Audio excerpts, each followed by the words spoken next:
আমাকে ঠিক আছে, ঠিক আছে। আমি আর বেশি চাই, আমি চিকেন খাই। চাই চাই। এবার ভাত তো খাবি রাত্রিতে? না দমানো খাইনি, খালি শেষ। চলে। হ্যাঁ শেষে করে দিল। সাকিব মা তুই শেষ করে দিলি, আরো খাবে? আর খাবা? দেখ তুই টাকা আসতে দিচ্ছিস টাকা, আর নেই, ওর পেট বললো না তুই দিসলি না, আর দেওয়ার দরকার নেই। ও রাগ করছে তোর দেখে। এই যে ঘুরতে যা খালি। আবার এ কোথা থেকে আসলো রে?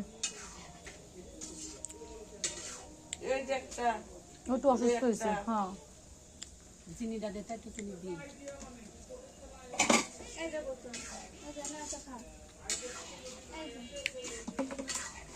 বোতলের মধ্যে সব তোর পাপাই উঠছে। তা গুড় দিয়ে চিনি দিয়ে বানাচ্ছিস? চিনি দাও, বুঝতে পারলাম না। খালি সাকিবার দেখতেছে দুধ না দিয়ে চলে গেল, আর না দিয়ে চলে গেল। সাকিবাকে তোর মা হয় না কি হয়? কি হয় তোর সাকিবা? দুধ খাস, মা, মা হয়? যেমন যে দুধ খায় না,